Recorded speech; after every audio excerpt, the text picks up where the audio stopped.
नमस्कार दोस्तों, मेरा नाम है मनीष कुमार सिंह और आपका स्वागत है 4 पीएम महाराष्ट्र पे। दोस्तों, हम आपके लिए महाराष्ट्र में इन दिनों जो कुछ भी चल रहा है, जो बड़ी खबरें हैं, वो लगातार आपके सामने लेकर के आ रहे हैं। लोकसभा चुनाव के बाद एमएलसी चुनाव हुए, एमएलसी चुनाव के बाद अब विधानसभा चुनाव है और इन चुनावों के बीच जो कुछ भी उठापटक चलती है महाराष्ट्र की राजनीति में, वो सारी खबरें हम आप तक लेकर के आते हैं। और अब हम जिस खबर पे बात करने जा रहे हैं, वो एक आज की सबसे बड़ी खबर है, जिस पर अब यूबीटी पक्ष की तरफ से भी रिएक्शन आया है। शिवसेना यानी यूबीटी पक्ष जो है, उसने 25 जून 1975 को आपातकाल की घोषणा के दिन को संविधान हत्या दिवस के रूप में मनाने के जो केंद्र का फैसला है, उस पे जो है उसको गलत बताया है, उसके खिलाफ जो है उन्होंने कहा है कि ये गलत है। और साथ ही साथ भारतीय जनता पार्टी के पास अब कोई काम नहीं बचा है, वो केवल लोगों को गुमराह करना चाहती है, क्योंकि उसके पास संसदीय बहुमत नहीं है। अब इस तरीके के आरोप जो है वो यूबीटी पक्ष की तरफ से, शिवसेना की तरफ से जो है वो लगाए जा रहे हैं। एक न्यूज एजेंसी से बात करते हुए शिवसेना यूबीटी जो नेता हैं संजय राउत, उन्होंने कहा कि शिवसेना के संस्थापक बाला साहब ठाकरे और राष्ट्रीय स्वयंसेवक संघ ने आपातकाल का समर्थन किया था। संजय राउत ने कहा कि आपातकाल इसलिए लगाया गया क्योंकि कुछ लोग अराजकता फैलाना चाहते थे और देश में बम बना रहे थे। संजय राउत ने आगे जो इंटरव्यू दिया उसमें कहा है कि अब बीजेपी के पास कोई काम नहीं बचा है, 50 साल हो गए हैं और अब लोग आपातकाल को भूल चुके हैं। शिवसेना नेता संजय राउत जब ये इंटरव्यू दे रहे थे, तब वो लगातार बीजेपी पे हमला बोल रहे थे और कहा कि इस देश में आपातकाल क्यों लगाया गया। कुछ लोग देश में अराजकता फैलाना चाहते थे। रामलीला मैदान में खुला ऐलान किया गया, हमारे जवानों और सेना को सरकार के आदेशों का पालन न करने के लिए कहा गया। और उन्होंने कहा कि ऐसी स्थिति में अगर अटल बिहारी वाजपेयी प्रधानमंत्री होते तो वो भी आपातकाल लगाते। ये राष्ट्रीय सुरक्षा का मामला था। कुछ लोग देश में बम बना रहे थे और जगह जगह बम फोड़ रहे थे। उस समय बाला साहब ठाकरे ने खुलकर आपातकाल का समर्थन किया था, आरएसएस ने भी इसका समर्थन किया था। और इन बातों के साथ अब संजय राउत ने बीजेपी पे हमला बोला है और ये जो आपातकाल को लेकर के जो कुछ भी सामने आया है, उसके खिलाफ उन्होंने अपनी राय रखी है। वैसे अब इस मामले पर तमाम जो देश के नेता हैं, जो पक्ष और विपक्ष है, उन दोनों की प्रतिक्रिया सामने आने लगी है और इस मामले पर दोनों तरफ से एक दूसरे पर हमलावर हैं। और इसे एक तरीके से ये भी जो है अंदाजा लगाया जा रहा है कि जिस तरीके से लोकसभा इलेक्शन में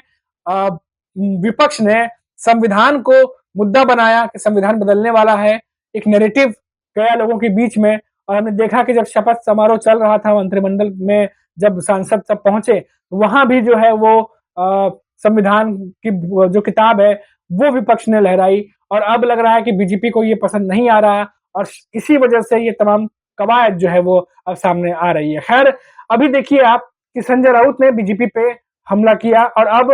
भाजपा की तरफ से भी जो नेता है उनका बयान सामने आने लगा है।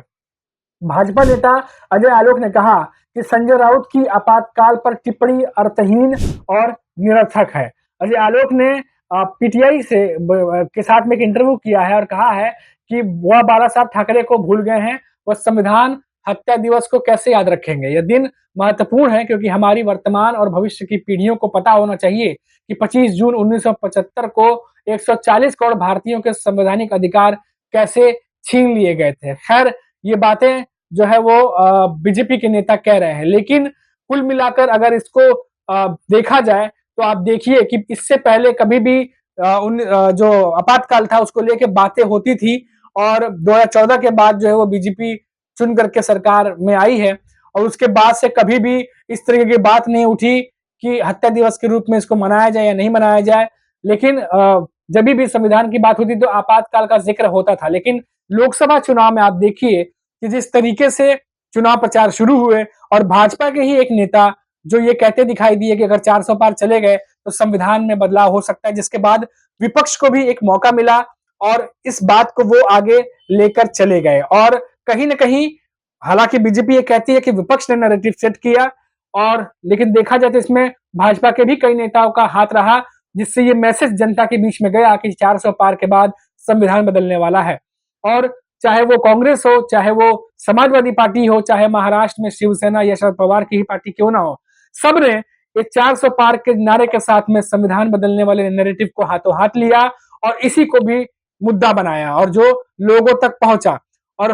कहीं ना कहीं ये फैक्टर बहुत बड़ा साबित हुआ और इसीलिए लोकसभा इलेक्शन में जो रिजल्ट आया वो बीजेपी को बिल्कुल पसंद नहीं आया, क्योंकि उनके खिलाफ ये रिजल्ट गया। बहुत सारी सीटें उन्हें यूपी के साथ साथ महाराष्ट्र में गंवानी पड़ी और ये उन्हें बहुमत से दूर कर दिया। अब आलम यह है कि अब सहयोगी दल के भरोसे उनकी सरकार अब चल रही है,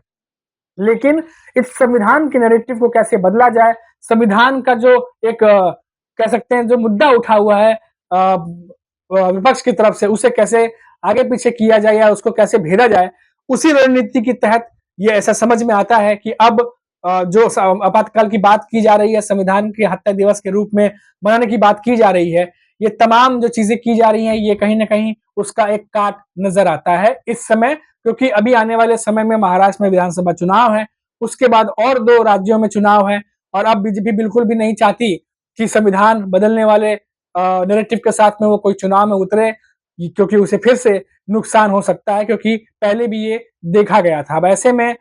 ये देखना दिलचस्प होगा कि अब जो विपक्ष है वो क्या करता है, क्योंकि लगातार विपक्षी नेता हमलावर हैं और जैसा कि संजय राउत के बारे में मैंने आपको बताया कि संजय राउत ने कैसे बीजेपी पे हमला बोला है और कहा है कि ये 50 साल पहले की बात है और लोग अब इस बात को भूलने लगे हैं। और अब अगर इस तरह की बातें सामने आती हैं, संजय राउत कह रहे हैं कि ये बीजेपी के पास अब ज्यादा कोई काम बचा नहीं है, इसलिए इस तरीके की बातें लेकर के सामने आ रहे हैं, जो विपक्ष एक तरीके से हमलावर दिखाई दे रहा है। लेकिन बीजेपी और बीजेपी के नेता इस मुद्दे को और आगे बढ़ाना चाह रहे हैं, आपातकाल को लेकर के वो जो विपक्ष है उसको घेरना चाह रहे हैं। अब देखना होगा कि कौन किसको घेरता है, ये तो देखने वाली बात होगी। फिलहाल महाराष्ट्र की राजनीति में अगर स्थिति की बात करें तो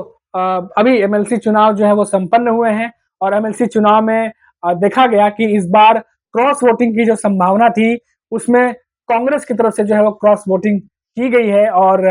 बीजेपी जो है वो महायुति जो है वो एमएलसी चुनाव में एक बार फिर से महायुतियों से गठबंधन जो है वो जीत गए हैं। 9 सीटें टोटल महायुति ने निकाली हैं, जिसमें से 5 बीजेपी ने, 2 एकनाथ शिंदे ने और 2 अजित पवार ने निकाली है। वहीं जो है 1 सीट उद्धव ठाकरे ने भी जीती है और 1 सीट कांग्रेस ने जीती है। लेकिन जो शरद पवार की तरफ से जो उन्होंने कंटेंडर खड़े किए थे उनकी हार हुई है वहां पे। और देखा जाए तो जो रिपोर्ट्स आ रही हैं कि 6 कम से कम जो नेता हैं कांग्रेस के उनकी तरफ से क्रॉस वोटिंग की गई है, जिसकी वजह से कुछ जो रिजल्ट थे वो थोड़े से बदलाव हुए हैं। हालांकि रिजल्ट जो आए हैं इसकी संभावना जताई जा रही थी, क्योंकि ज्यादा विधायक जो है वो अजित पवार, बीजेपी और एकनाथ शिंदे के पास ही हैं, क्योंकि जो कुछ भी 2022 में हुआ उसके बाद सारे विधायक जो हैं पार्टी 2 हिस्सों में बटी और कई विधायक जो है वो यूपी शिवसेना जब 2 हिस्सों में बटी तो एकनाथ शिंदे के साथ विधायक चले आए और बड़े तादाद में विधायक जो है वो शरद पवार का साथ छोड़ के अजित पवार के साथ चले आए। तो इस तरह से देखें तो वैसे भी जो है बीजेपी और महायुति का पलड़ा भारी दिखाई दे रहा था। क्रॉस वोटिंग की जो संभावना थी उसको किसी भी तरीके से उन्होंने रोक लिया। इसी में उनकी जो है एक तरह से जीत हुई है, क्योंकि उन्हीं के विधायक थे तो उन्हें वोट करना था। फिलहाल अभी तक के लिए इतना ही, फिर लौटेंगे तो बात करेंगे महाराष्ट्र के किसी बड़ी खबर पर। तब तक के लिए मुझे इजाजत दीजिए, नमस्कार।